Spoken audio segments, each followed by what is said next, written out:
तो छात्रों, हम जगदीश चंद्र माथुर जी द्वारा रचित रीढ़ की हड्डी इस एकांकिका का अध्ययन कर रहे हैं।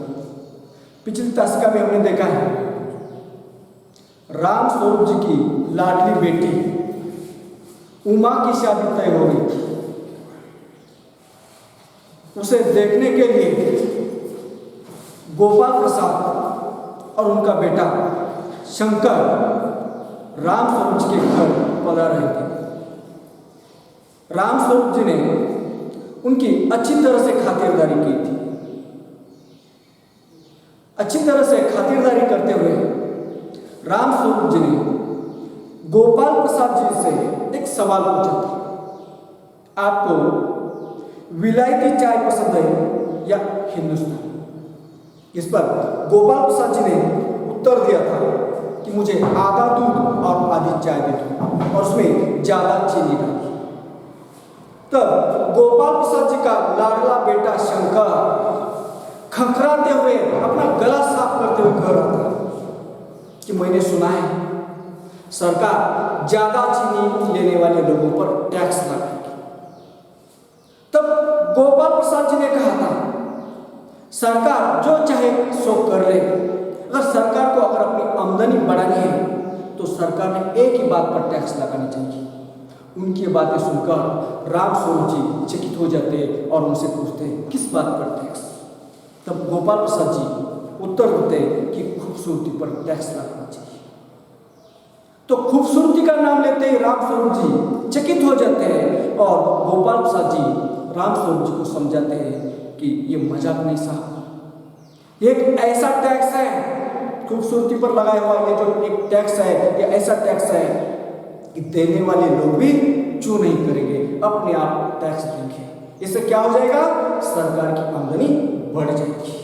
तो कल हमने यहाँ तक देखा। अब आगे राम स्वरूप जोर जोर से हंसते हुए वाह वाह, खूब सोचा आपने, वाकई आजकल खूबसूरती का सवाल भी बेड़म हो गया है।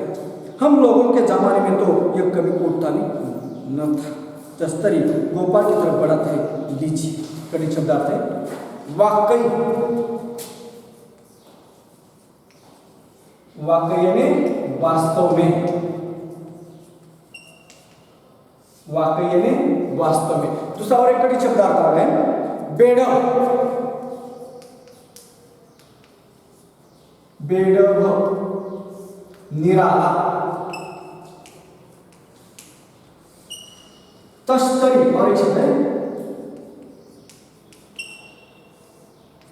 तस्तरी यानी छोटी सी थाली। तो गोपाल प्रसाद जी की बातें सुनकर राम स्वरूप जी जोर जोर से हंसते हैं। गोपाल प्रसाद जी ने कहा था लोगों की खूबसूरती पर टैक्स लगाना चाहिए, तो इससे क्या हो जाएगा? लोग अपने आप टैक्स देंगे, जिससे सरकार की आमदनी बढ़ जाएगी। उनकी बातों का आनंद यानी हंसी राम स्वरूप जी को आ गई थी, इसलिए वे हंस रहे थे और हंसते हंसते वे कह रहे वाह वाह, खूब सोचा आपने। वास्तव में आजकल खूबसूरती का सवाल निराला है, लेकिन हमारे जमाने में ये खूबसूरती का सवाल नहीं था। यानी जब राम स्वरूप जी की शादी तय हो रही थी उस समय लड़की का खूबसूरत होना देखा नहीं जाता था। आगे गोपाल प्रसाद समोसा उठाते हैं, कभी नहीं साहब कभी नहीं। गोपाल प्रसाद तस्तरी में रखे हुए समोसे, उसमें से एक समोसा उठाते हैं और समोसा उठाते हुए कहते हैं कभी नहीं साहब कभी नहीं। हमारे जमाने में खूबसूरती का सवाल नहीं उठता था। आगे राम स्वरूप जी शंकर की तरफ मुखातिब होकर आपका क्या ख्याल है शंकर बाबू? ख्याल यानी विचार, ख्याल यानी विचार। तो राम स्वरूप जी शंकर की तरफ मुखातिब होते हैं, मुखातिब यानी जिससे कुछ कहा जाए, उसकी तरफ मुखातिब होकर कहते हैं आपका क्या ख्याल है, आपका क्या विचार है शंकर बाबू? शंकर कहते हैं किस मामले में? शंकर को कुछ भी पता नहीं, वो पूछ रहा किस मामले में? राम स्वरूप जी कहते हैं यही कि शादी तय करने में खूबसूरती का हिस्सा कितना होना चाहिए। राम स्वरूप जी कहते हैं कि शादी तय करते समय लड़की का खूबसूरत होना कितना जरूरी है। तो गोपाल प्रसाद बीच में ये बात दूसरे बाबूराम से मैंने आपसे पहले भी कहा था, लड़की का खूबसूरत होना निहायत जरूरी है और जायचा जन्म पत्र तो मिल ही गया होगा। निहायत, अगला शब्द निहायत,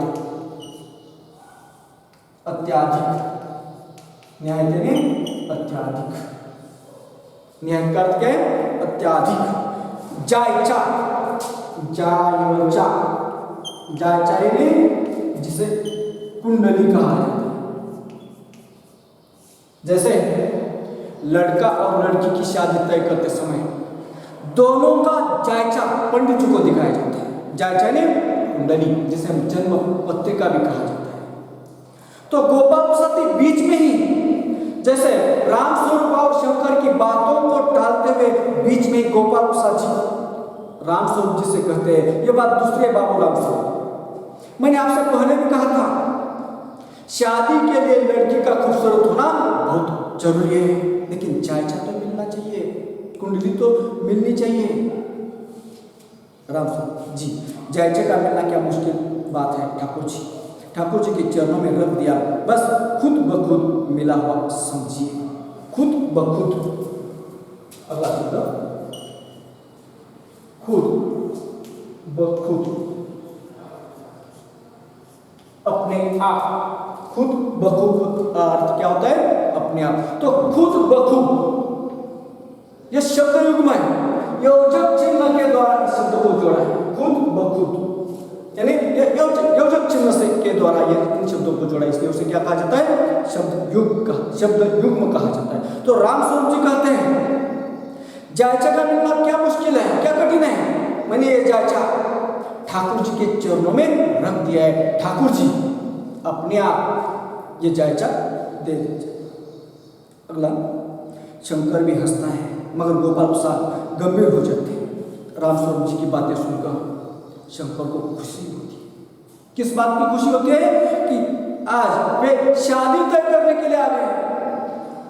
शादी में अधिक महत्व किसे दिया जाता है? जायचे को दिया जाता है, कुंडली को दिया जाता है, जन्म पत्र को दिया जाता है। तो राम स्वरूप जी की बातें सुनकर जायचा तो अपने आप मिल जाएगा। ये सुनते ही शंकर को हंसी आती है और वह हंसता है, लेकिन गोपाल प्रसाद जी गंभीर हो जाते हैं। गोपाल प्रसाद, लड़कियों को अधिक पढ़ने की जरूरत नहीं है, सिलाई पुराई कर ले बस।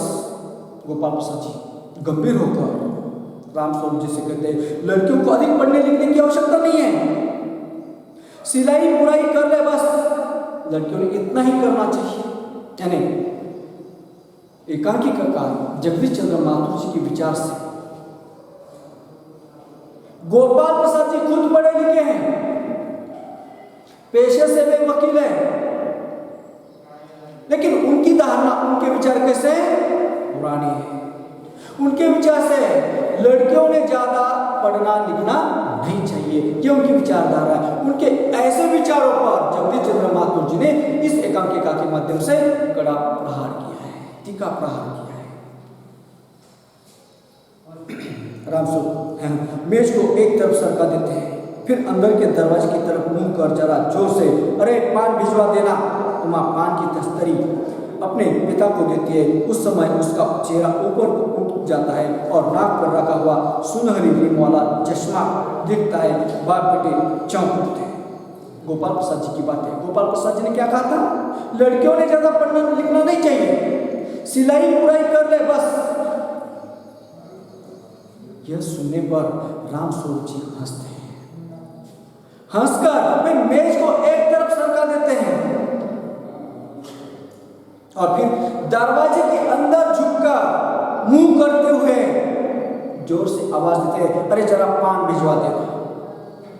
तब राम स्वरूप जी की लाडली बेटी पान की तस्तरी लेकर आती है और वो तस्तरी अपने पिताजी को देती है। उस समय उसका चेहरा ऊपर उठता है।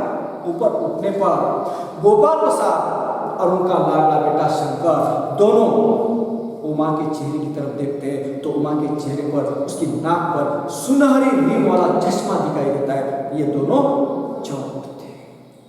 आगे गोपाल प्रसाद और शंकर दोनों एक साथ, चश्मा, दोनों बाप बेटे उमा की नाक पर लगाया हुआ सुनहरी रिंग वाला चश्मा देखकर दोनों चौंक उठते और दोनों एक साथ क्या करते हैं? चश्मा। रामस्वरूप जरा सच पकाकर जी हो तो वह पिछले महीने में ही इसकी आंखें दुखने लग गई थी, सो कुछ दिनों के लिए चश्मा लगाना पड़ रहा है। सब पका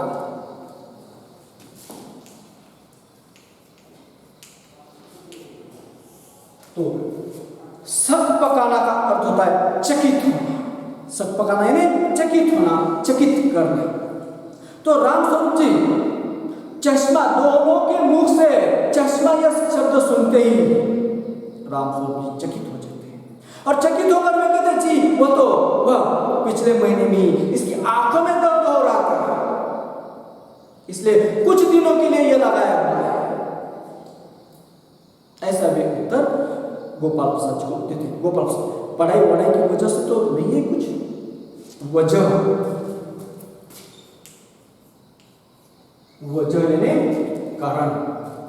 यानी कारण। तो उमा के चेहरे पर लगाया हुआ चश्मा देखकर गोपाल प्रसाद जी को शक होता है। उमा के चेहरे पर चश्मा है, वो ज्यादा पढ़ी लिखी तो नहीं है, इस बात का शक होता है। इसलिए गोपाल प्रसाद जी रामस्वरूप जी को सवाल पूछते कि ये चश्मा पढ़ाई वढ़ाई की वजह से तो नहीं है? आगे रामस्वरूप जी नहीं साहब, वो तो मैंने अर्ज किया। बेचारे रामस्वरूप, उनकी बेटी पढ़ी लिखी है, उन्होंने बीए पास कर लिया है, फिर भी मजबूरी में पढ़कर अपनी बेटी की पढ़ाई लिखाई की बात छुपा देते हैं और वे कहते नहीं साहब, मैंने पढ़ाई के लिए अर्ज तक नहीं किया था। इस प्रकार एक बाप अपनी बेटी की पढ़ाई छुपाने की कोशिश करता है, ये उसकी मजबूरी है। इसे भी जगदीश चंद्र माथुर जी ने इस एकांकिका के माध्यम से हमारे सामने प्रस्तुत करने की कोशिश की है। गोपाल प्रसाद संतुष्ट होकर कुछ कोमल स्वर में बैठो बेटी।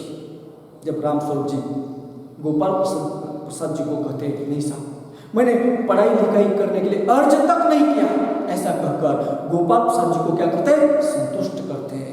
और संतुष्ट हो जाने पर गोपाल प्रसाद कहते हैं और उमा से कहते हैं बैठो बेटी। रामस्वरूप वहां बैठ जाओ उमा, इस तख्त पर अपने बाजे के पास उमा बैठते हैं।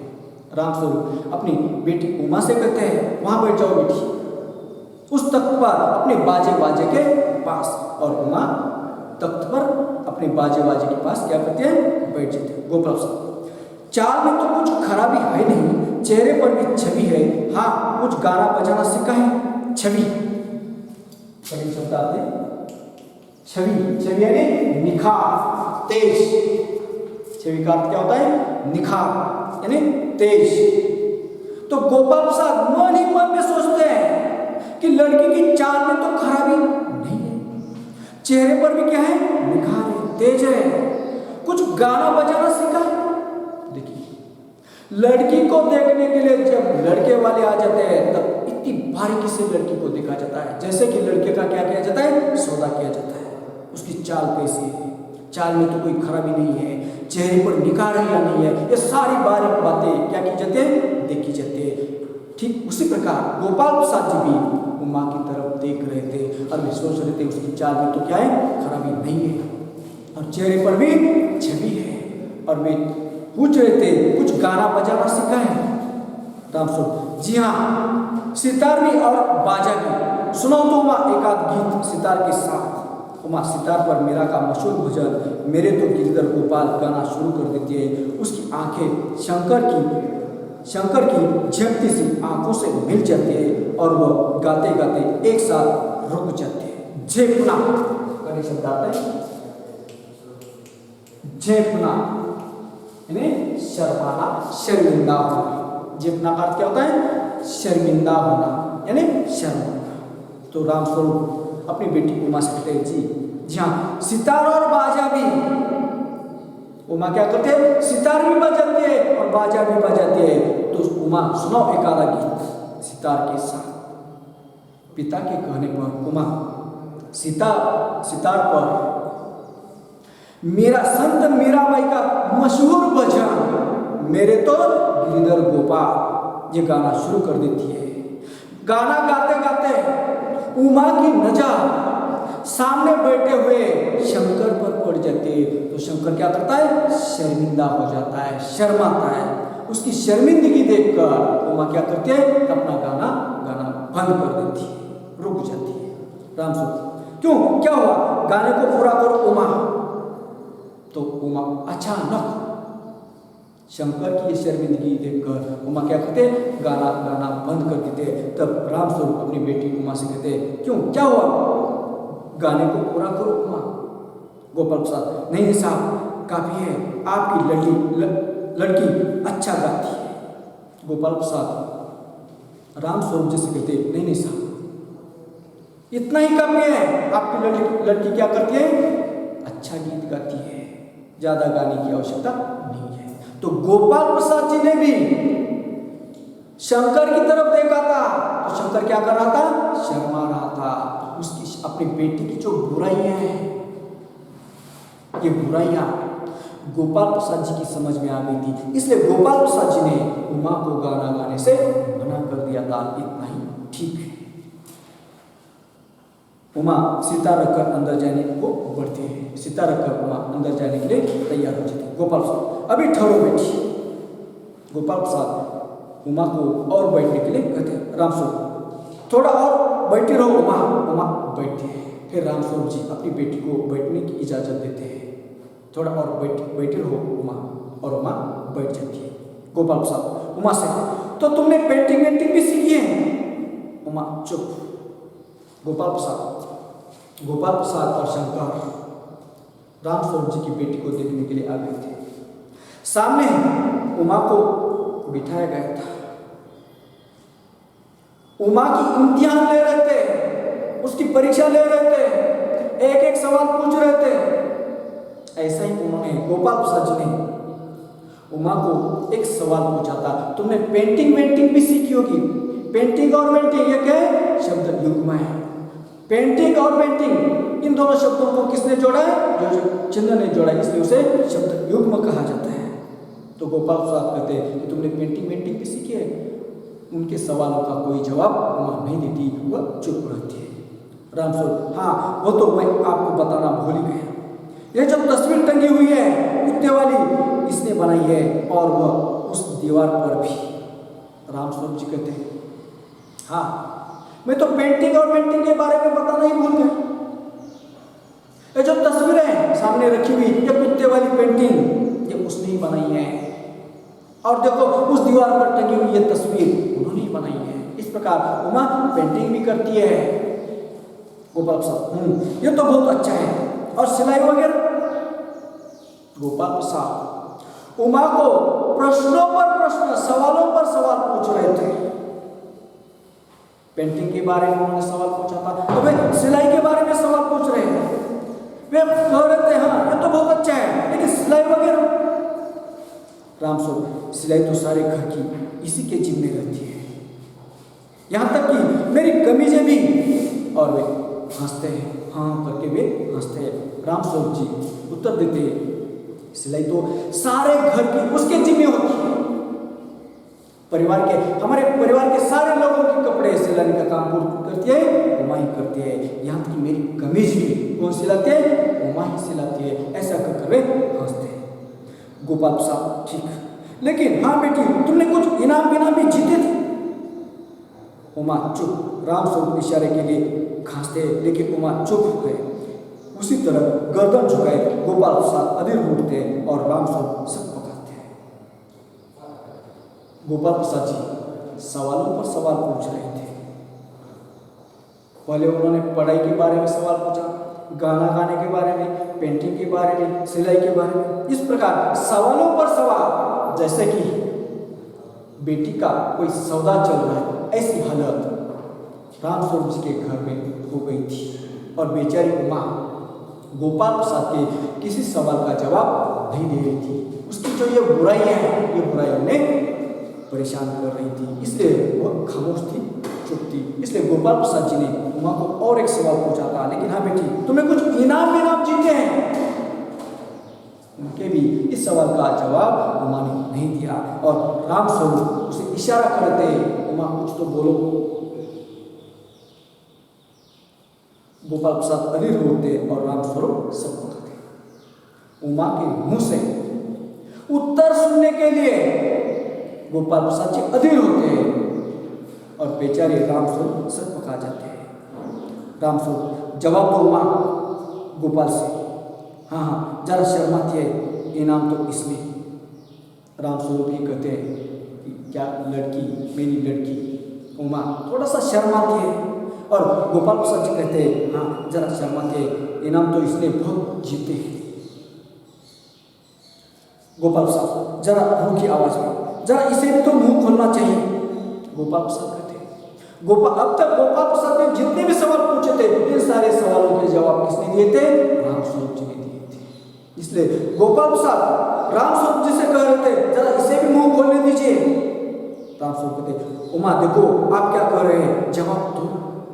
रामस्वरूप अपनी बेटी से कह रहे थे उमा गोपाल प्रसाद जी क्या कह रहे हैं, जवाब दो ना, ऐसा भी कह रहे थे।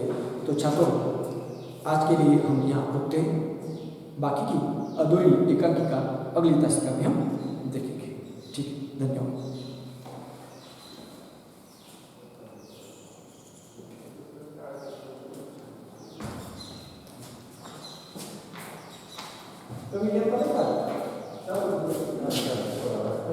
तो